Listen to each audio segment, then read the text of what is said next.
Okay, so next topic, मतलब previous जो topic था उसी को कंटिन्यू कर रहे हैं। अब एटम्स विद टू और मोर,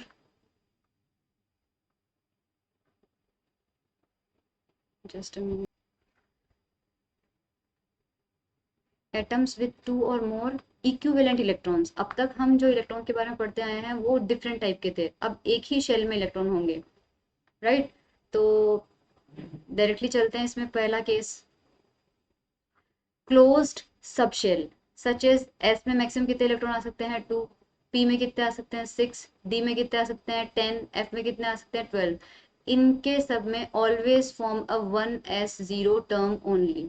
ऐसा क्यों? ये हमेशा 1s0 ही क्यों बनाते हैं? देख लेते हैं अभी। क्योंकि सबसे पहले हमें पता है, जैसे मैं P6 लेती हूँ ना, P6 लेती हूँ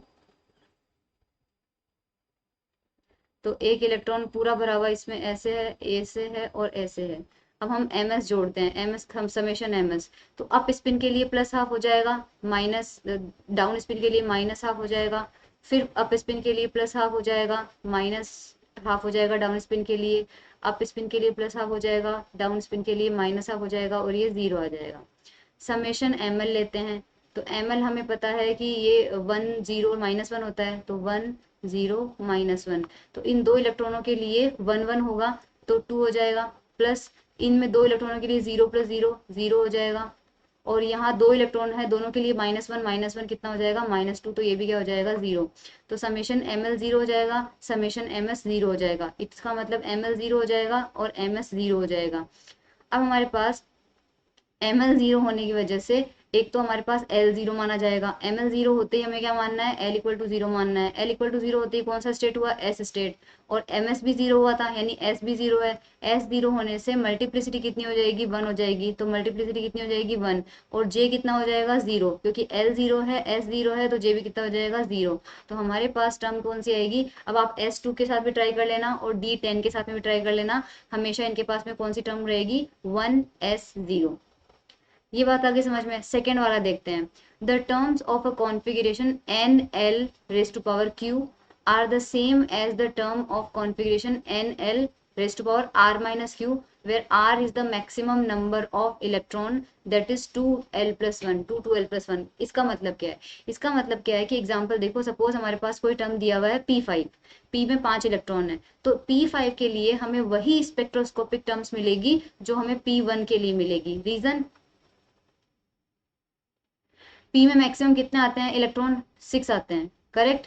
तो पी के अंदर, और क्यू मान लीजिए हमारे पास है 5, तो पी की पावर क्यू ले लो और पी की पावर आर माइनस क्यू ले लो, तो पी की पावर 5 ले लो और पी की पावर 6 - 5 ले लो, तो पी की पावर 5 हो जाएगी और ये पी की पावर 1 आ जाएगी। तो P5 और P1 इनके लिए जो टर्म्स आएंगी वो कितनी आएगी? सेम आएगी। ये कहना चाह रहा है ये, ठीक है?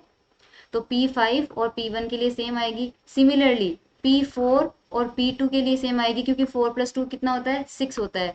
D8 और D2 के लिए सेम आएगा, क्योंकि 8 + 2 कितना होता है? 10 होता है। तो इनके लिए सेम ही आएगी, हमें अलग से निकालने की जरूरत नहीं है। हम D2 का निकाल लेंगे, वही D8 का होगा। अब देखो, सबसे पहले अपन P6 के लिए तो अपन देख ही चुके हैं कि P6 के लिए हमें कौन सी टर्म मिलती है? 1s0 टर्म मिलती है डायरेक्टली, है ना? अब हम निकालते हैं P2 के लिए, ठीक है? P2 के लिए और P4 के लिए हमारे पास कितना होना चाहिए? सेम ही आएगा। तो सबसे पहले हम चलते हैं निकालने के लिए। ये सब छोड़ दीजिए आप, ये सब का कोई मीनिंग नहीं है।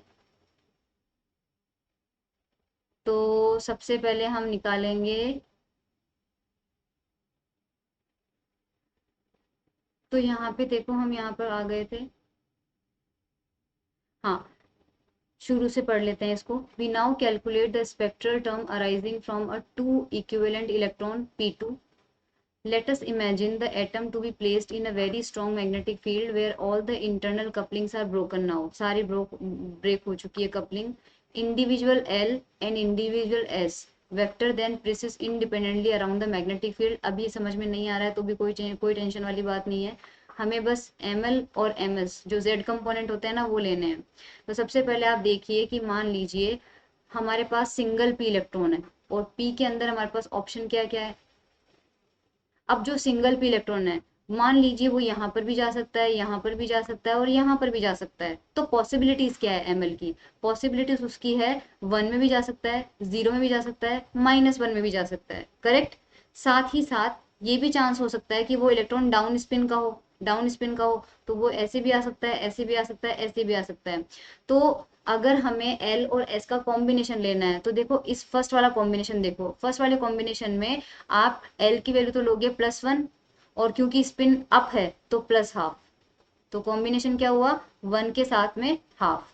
सेकेंड वाले में यहाँ पे एल की वैल्यू एम एल की वैल्यू कितनी हो जाएगी 0 पर स्पिन क्या है +½ तो 0 और +½ हो गया। थर्ड में आपके पास कॉम्बिनेशन क्या बन रहा है -1 तो एल की वैल्यू है क्योंकि ये 1 को रिप्रेजेंट करता है, ये 0 को रिप्रेजेंट करता है, ये -1 को रिप्रेजेंट करता है। तो -1 के साथ में +½ है तो -1 के साथ में +½ हो जाएगा। नीचे आपके पास यहाँ पर देखो +1 के साथ में -½ है तो +1 के साथ में -½ है। यहाँ पर 0 के साथ में -½ है तो 0 के साथ में -½ है। यहाँ पे 0 -1 के साथ में -½ है, -1 के साथ में -½ है। ये पॉसिबल कॉन्फ़िगरेशन हो गए। ये 6 कॉन्फ़िगरेशन हमें मिले हैं, इनको नाम दे दीजिए ए, बी, सी, डी, ई और एफ। ये सिंगल इलेक्ट्रॉन की पॉसिबिलिटीज है। इसमें से कौन सा कॉम्बिनेशन इलेक्ट्रॉन लेगा? कोई सा भी कॉम्बिनेशन ले सकता है वो, 1 1/2 ले सकता है, 0 1/2 ले सकता है, -1 1/2 ले सकता है, कोई सा भी कॉम्बिनेशन वो ले सकता है। तो कितने तरीके हैं, ऐसे कितने कॉम्बिनेशन बन सकते हैं? तो there will be 15 such combination. 15 such combination कैसे हुए? ये हम परम्यूटेशन कॉम्बिनेशन का रूल लगाएंगे कि हमारे पास 2 लेने हैं उसको और ऑप्शंस कितने हैं 6, 6 में से 2 लेने हैं उसको, है ना। यहाँ पर 6 ऑप्शन है, 6 कॉम्बिनेशन है ना हमारे पास, 1 combination, 2 combination, 3 combination, 4 combination, 5 combination, 6 combination में उसे 2 कॉम्बिनेशन उठाने हैं तो 6C2 आ जाएगा। तो 6C2 को सोल्व करोगे तो 6 फैक्टोरियल 2 फैक्टोरियल 6 - 2 फैक्टोरियल कितना आ रहा है 15 आ रहा है। अब ये 15 है जो हम इस वाले एग्जाम्पल में तो देख लेते हैं कौन से 15 है। तो एम एल की वैल्यूज ये हैं, एम एस की वैल्यूज ये है ना। और हमारे पास हमने देख लिया था ए बी सी और वो देख लिया था, तो हमारे पास देखो कौन सा बनेगा ये। सबसे पहले ए के साथ में ये कॉम्बिनेशन देखो, ये कॉम्बिनेशन देखो कैसे बन रहे हैं। ये है हमारे पास ए, ये है हमारे पास बी, ये है सी, डी, ई, एफ। ये सिंगल इलेक्ट्रॉन के लिए हो गए। हम किसके लिए निकालना चाहते हैं? हम P2 के लिए निकालना चाहते हैं, यानी P के अंदर दूसरा इलेक्ट्रॉन भी मौजूद है। तो दूसरे इलेक्ट्रॉन के लिए भी हमें यही करना पड़ेगा, 1 1 0 0 -1 -1। इसके साथ में आ जाएगा 1/2 -1/2 1/2 -1/2 1/2 -1/2, करेक्ट। ये भी हमारे पास A B C D E F, ये 2 इलेक्ट्रॉन के लिए हो गया। ये फर्स्ट इलेक्ट्रॉन नंबर 1 के लिए हो गया, ये इलेक्ट्रॉन नंबर 2 के लिए। अब हमें क्या करना है, ध्यान से समझना। हम ए का ए के साथ कॉम्बिनेशन नहीं ले सकते, कारण इसके ए में क्या है 1 के साथ 1/2 है और इसके भी ए में क्या है 1 के साथ 1/2 है। यानी जो 2 इलेक्ट्रॉन हमने लिए हैं, जो 2 इलेक्ट्रॉन हमने लिए हैं उनकी एमएल भी सेम है और उनका एमएस भी सेम है। तो ये पाउली के एक्सक्लूजन प्रिंसिपल का वायलेशन यहाँ पे हो गया है, क्योंकि पाउली ने कहा था कि कोई भी 2 इलेक्ट्रॉनों के चारों क्वांटम नंबर सेम नहीं हो सकते। तो अगर उनका एमएल सेम आ रहा है तो एमएस डिफरेंट होना चाहिए, और अगर एमएस सेम आ रहा है तो एमएल डिफरेंट होना चाहिए। तो ए के साथ ए का कॉम्बिनेशन नहीं बनेगा, बी के साथ बी का कॉम्बिनेशन नहीं बनेगा, सी का सी के साथ नहीं बनेगा, डी के साथ डी का नहीं बनेगा, ई के साथ ई का नहीं बनेगा, एफ के साथ एफ का नहीं बनेगा। अदरवाइज दोनों इलेक्ट्रॉनों के एमएल भी सेम हो जाएंगे और एमएस भी सेम हो जाएंगे। तो हमें क्या करना है, तो देखो सबसे पहले ए के साथ में कॉम्बिनेशन बन सकता है बी का, सी का, डी का, ई का और एफ का। इसमें क्या हो रहा है, या तो एमएल डिफरेंट मिलेगा या एमएस डिफरेंट मिलेगा। फिर हमारे पास क्या हो रहा है, बी के साथ ए तो ले नहीं सकते क्योंकि ऊपर यहाँ आ चुका है बी ए का, तो बी के साथ सी डी ई एफ, ठीक है। अब सी के साथ ले लेते हैं, ठीक है। सी के साथ में बी तो ले नहीं सकते क्योंकि वो यहाँ पर आ गया, तो डी ई एफ। अब डी के साथ में सी तो ले नहीं सकते, वो यहाँ आ गया, ई एफ, ये हमारे पास आ जाएगा। और ई के साथ में केवल एफ, तो काउंट करो देखो 1 2 3 4 5 6 7 8 9 10 11 12 13 14 15, ये 15 कॉम्बिनेशन हमारे पास बन चुके हैं पाउली एक्सक्लूजन प्रिंसिपल को ध्यान में रखते हुए। अब इनको हम टेबुलर फॉर्म में लगाएंगे जो भी कॉम्बिनेशन हमें मिले हैं, ठीक है। 1 2 3 4 5 6 7 8 9 10 11 12 13 14 15, तो इस रो में पूरे 15 कॉम्बिनेशन लिख दो और इस कॉलम में ml और ms की वैल्यू रख दो। तो ए बी का मतलब क्या है, ए बी का मतलब हमारे पास क्या हो जाएगा यहाँ पे, जो ए और बी कॉम्बिनेशन अपन ले रहे हैं, तो ए बी के लिए हमारे पास ml की वैल्यू क्या आ रही है, ए बी के लिए ml की वैल्यू क्या आ रही है वहां पर देखना पड़ेगा हमें। यस, देखो यहाँ पे ml की वैल्यू 1 आ रही है और यहाँ पर भी ml की वैल्यू 1 आ रही है। सॉरी, इन्होंने जो ए बी सी डी का नाम दिया है वो इनको दिया है, तो हमें यही लेना पड़ेगा। जो हमने यहाँ पर समझने के लिए लिखा था ये हमने हमारी मर्जी से ए बी सी डी के नाम दिए थे, जो समझने के लिए तो सही है, लेकिन इन्होंने नॉमेनक्लेचर इनको दिए हैं, तो A B C D E F हमें इसी से लेना पड़ेगा। तो सबसे पहला कॉम्बिनेशन है हमारा ए बी। अब ए बी में हमें क्या करना पड़ेगा, एम एल का टोटल करना पड़ेगा। तो ए के लिए देखो एम एल कितना है 1 और बी के लिए एम एल कितना है 0, तो दोनों को 0 ऐड करो, 1 + 0 कितना हो जाएगा, 1 हो जाएगा। तो ml कितना आ रहा है 1, और यहाँ पे a के लिए स्पिन कितना है 1/2, b के लिए स्पिन कितना है 1/2, तो 1/2 + 1/2 कितना हो जाएगा, 1 हो जाएगा। तो ml 1 आ रहा है, ms 1 आ रहा है, टेबल में देख लेते हैं। यस, 1 और 1 आ रहा है। अब AC के लिए देखते हैं 0 और 1 आ रहा है या नहीं आ रहा, है ना। AC के लिए हम देखते हैं 0 और 1 आ रहा है या नहीं आ रहा। A और C, तो A के लिए ml की वैल्यू आ रही है 1 और C के लिए कितनी आ रही है -1, तो ml तो कितना आ रहा है 0, और स्पिन जो है AC के लिए, A के लिए हाफ है, C के लिए भी हाफ है, तो दोनों ऐड होकर कितना आ जाएगा 1, तो 0 और 1 आ रहा है। तो टेबल में देख लेते हैं 0 और 1। यस, 0 और 1। तो इसी तरह से बाकी सारे आप खुद कर लेना, मैंने 2 का करके बता दिया है, आपको वो सब टोटल करना है, ये टेबल आपके पास बन जाएगी। टेबल बनने के बाद हमें क्या करना है, the highest value of ml is 2। अब अगर ध्यान से देखें ml वाले कॉलम में तो 2 हाईएस्ट आ रहा है, 2 से ऊपर कोई नंबर नहीं आ रहा है, विच इंडिकेट्स डी टर्म। तो हाईएस्ट वैल्यू डी आ रही है तो l = 2 हो जाएगा। Since this value of ml occurs only with ms = 0, क्योंकि ये ms = 0 के साथ ही आ रही है, तो हमारे पास क्या मिल जाएगा 0। अगर मल्टीप्लिसिटी लेनी है तो 2s + 1 करेंगे, यहाँ पर रखेंगे 0, तो कितना आ रहा है 1, तो ये टर्म हो जाएगी 1d टर्म हो जाएगी, ठीक है। अपार्ट फ्रॉम ml = 2, ml की और वैल्यू आ रही है 1 0 -1 -2, also belong to this term each having ms = 0। ms = 0 और किस किस में आ रहा है, ms = 0 आ रहा है जब ml = 1 हो, जब ml = 0 हो, जब ml = -1 हो, और जब ml = -2 हो।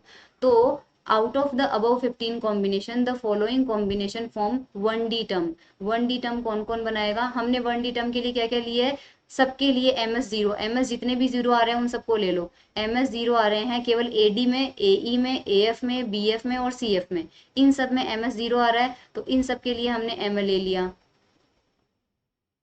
करेक्ट। तो इनके लिए जो टर्म हो जाएगी वो कितनी हो जाएगी, 1d टर्म हो जाएगी। I hope it is clear. Remaining ml and ms values the highest. अब रिमेनिंग को छोड़ दो, अब इनको काट दो, जितने आपने लिए हैं ना ad ae af को काट दो। तो हम यहाँ पे काट देते हैं, जस्ट अ मिनट।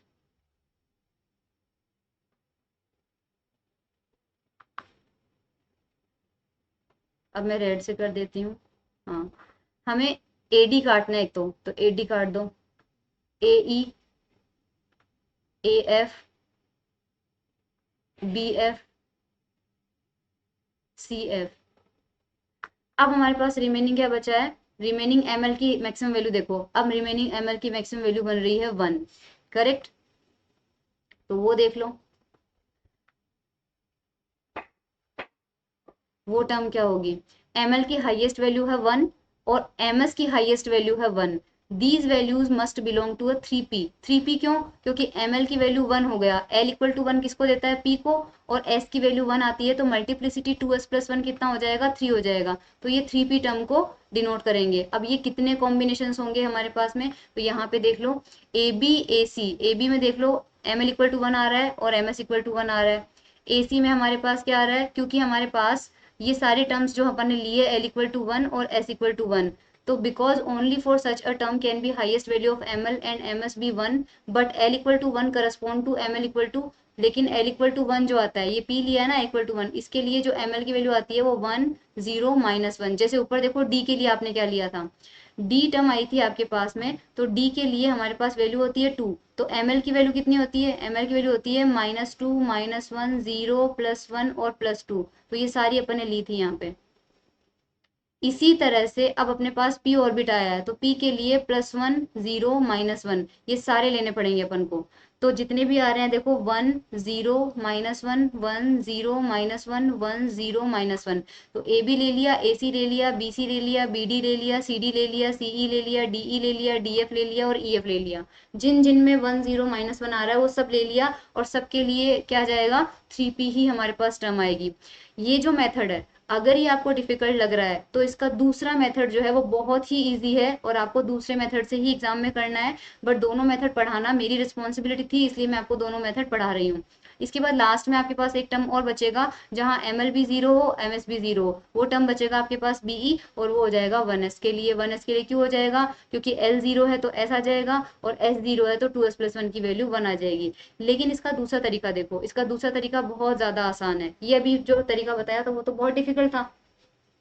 इजी तरीका आपको कैसे करना है, the same term are readily calculated from Breit's scheme. ये ब्रीट स्कीम जो है ये बहुत अच्छी स्कीम है। इसमें आपको क्या करना होता है, आपके पास में in this scheme we write in a table all the possible values of M L. M L की जितनी पॉसिबल वैल्यूज थी हमने देख लिया, एम एल की हाईएस्ट वैल्यू कितनी थी, 2 थी, और मिनिमम वैल्यू कितनी थी, -2 थी। तो सबसे पहले हमें इसकी जो एम एल की हाईएस्ट वैल्यू है वो लिख लेनी है, can be formed combination of ML1 2 electron for this ML1 ML2 in a row and in column respectively. कैसे लिखना है वो देखना है अपन को। ये कैसे करना है, हमें देखो कौन सा इलेक्ट्रॉन दिया था, P2 दिया था, यानी कि एक इलेक्ट्रॉन P है, दूसरा भी किस में है, P में है।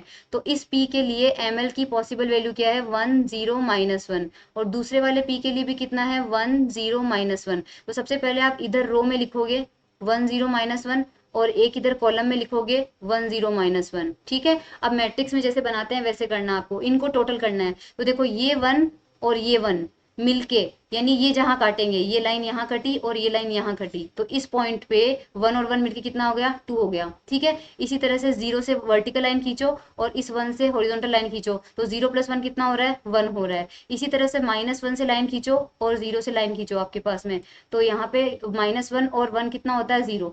करेक्ट। इसी तरह से 1 को नीचे लाओ, 1 हो रहा है, इधर 0 लाओ, तो 0 और 1 कितना मिल रहा है, 1 मिल रहा है। इधर 0 और इधर 0, तो यहाँ पे कितना मिल रहा है, 0 मिल रहा है। इधर -1 और इधर 0, तो कितना मिल रहा है, -1 मिल रहा है। मैं इरेज करके बता देती हूँ आपको, देख लो टोटल किया जो है ना। देखो यहाँ पे 1 है और यहाँ पे 1 है, इन दोनों का इंटरसेक्शन कहाँ पे हो रहा है, यहाँ पे। इंटरसेक्शन जहाँ पे हो रहा है वहां इसको और इसको टोटल कर दो तो ये 2 आ जाएगा। सिमिलरली इस 0 का इंटरसेक्शन कहाँ होगा, यहाँ पे होगा, तो 1 आ जाएगा। -1 और 1 कितना आ जाएगा, 0। इसी 1 को आगे लेके आओ तो यहाँ पे 1, और यहाँ से 0 को लेके आओगे तो 1 + 0 1 हो जाएगा। बाकी सब भी आप कर लेना। इतना कर लिया, उसके बाद में आपको क्या करना है, एक डायगोनल खींचना है। डायगोनल जो होगा, डायगोनल पे वैल्यूज आपके पास आ रही है 2 0 और -2, ये डायगोनल पे आ रही है। अब आपको डायगोनल के साथ क्या करना है, from 3 sets divided by the L shape dotted line the 3 sets are. 3 set dotted line से इन्होंने डिवाइड किए हैं। अब कैसे डिवाइड करना है, ये अपन को करना है। सबसे पहले एल शेप में हमको डिवाइड करना है, तो ड्रॉ कैसे किया है, यहाँ पे देखो सबसे पहले अपन को एल शेप ऐसा बनाना है कॉर्नर में, उसके बाद दूसरा एल शेप बनाना है जिसमें एक नंबर और आ जाए, और तीसरा एल शेप अपने पास आ जाएगा।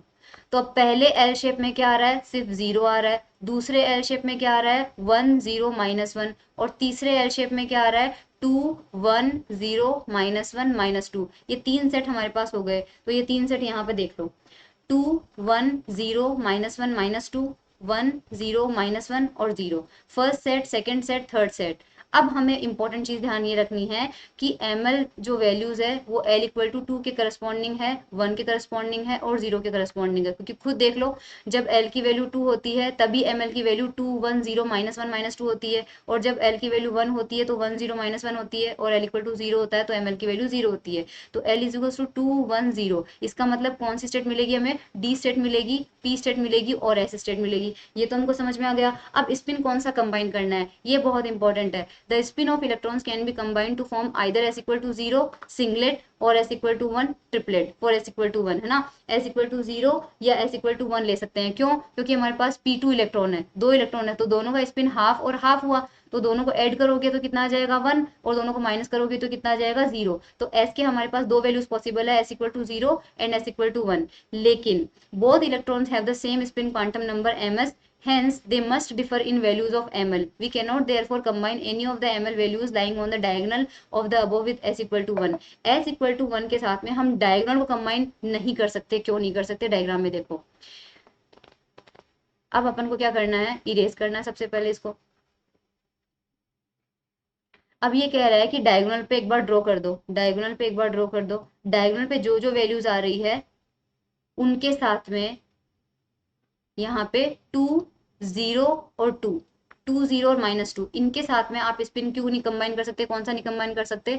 Both electron have the same spin quantum number ms, and क्योंकि same spin quantum number ms है उनके पास में, p2 है, p2 है, इसका मतलब हमारे पास एक ही ऑर्बिट में मान के चल रहे हैं अपन p2, राइट। p के अंदर मान लीजिए तो सेम स्पिन क्वांटम नंबर हमारे पास हो जाएगा। देखो ये बहुत इंपॉर्टेंट चीज है यहाँ पे,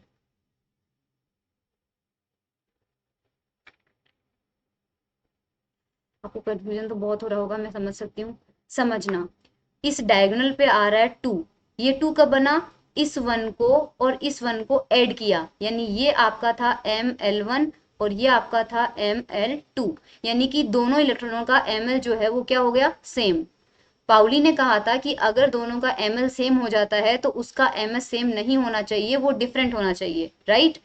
लेकिन अगर आप s इक्वल टू 1 मानते हो तो s इक्वल टू 1 तभी पॉसिबल है जब दोनों स्पिन अप हो, दोनों स्पिन अप हो तभी आपको 1 मिलेगा, करेक्ट। इसका मतलब ml जो है इस डायगोनल पे एक तो 2 आ जाए, एक यहाँ पे 0 भी देख लो, अगर 0 देख ले तो किससे मिला? इस वाले 0 से और इस वाले 0 से, यानी कि ये ml2 और ये ml2 सेम है। इसी तरह से यहाँ -2 पे देखो, ये -2 पे क्या हो रहा है? -1 और इधर का -1, दोनों ML2 B-1 और ML1 B-1। तो डायगोनल पे जो भी नंबर आपके पास आएगा वो नंबर किससे आया है? दोनों ML सेम होने से, यानी कि ML क्वांटम नंबर सेम होने से आया है। तो इनके साथ में हमें स्पिन का वो कॉम्बिनेशन अटैच करना है जो कि डिफरेंट हो, और वो मिलेगा s इक्वल टू 0 में, क्योंकि s इक्वल टू 0 में एक हाफ है और एक डाउन स्पिन है और एक अप स्पिन है, तो कॉम्बिनेशन s इक्वल टू 0। तो जो डायगोनल पे है वो किसके साथ कंबाइन होगा? s इक्वल टू 0 पे। वो s इक्वल टू 1 के साथ कंबाइन क्यों नहीं हुआ?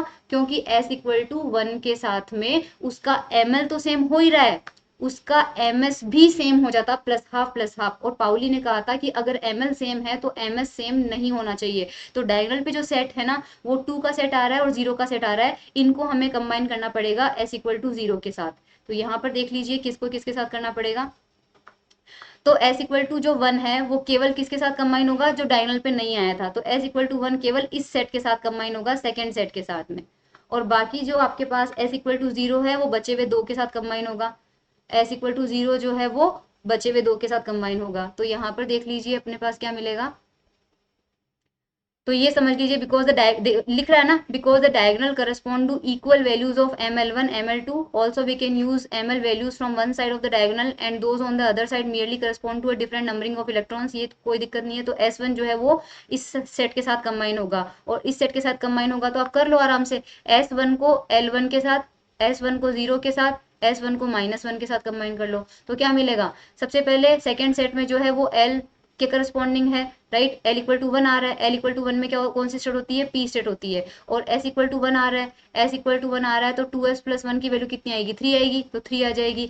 और 1 को 1 के साथ में करो तो 1 -1 कितना होता है? 0, और 1 प्लस 1 कितना होता है? 2। तो 0 और 2 तो यहाँ से आ रहा है, फिर इस 1 और 0 को कंबाइन करोगे तो 1 भी आ रहा है, और 1 और -1 को करोगे तो भी 0 और 1 और 2, तो 0 1 2 आ रहा है, रिपीट हो रहा है हालांकि, तो 0 1 2 ये मल्टीप्लेट हमें मिल जाएगा।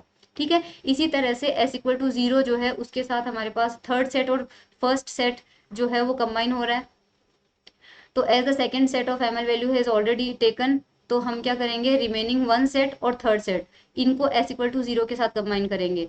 तो the set give the component l equal to 2, l equal to 2 मतलब 2 वाली लाइन जो थी, तो 2 वाली लाइन और एक l इक्वल टू 0, 0 वाली लाइन, क्योंकि डायगोनल पे क्या आया था 2 0 -2, तो 0 वाली लाइन आ रहा है और 2 वाली लाइन आ रही है, तो l इक्वल टू 0 के करस्पॉन्डिंग s टर्म आ जाएगा और l इक्वल टू 2 के करस्पॉन्डिंग d टर्म आ जाएगा, और s इक्वल टू 0 के करस्पॉन्डिंग हुए हैं ये, s इक्वल टू 0 का मतलब 2s प्लस 1 की वैल्यू कितनी आ जाएगी, 1 आ जाएगी, तो 1s और 1d, 1s और 1d आ जाएगा। तो the hence two equivalent p electron जो है उसके साथ हमें मिलेगा 1s 1d और 3p, बस ये टर्म मिलेगा और कुछ नहीं मिलेगा। और अगर आपको j की वैल्यूज भी डालनी है तो इसके लिए 0 1 2 निकाली है। अब आपका टास्क है कि ये जो l इक्वल टू 2 के साथ में और l इक्वल टू 0 के साथ में निकाला है, इसके लिए j की वैल्यूज आप खुद निकालिए, ये हो जाएगा हमारा।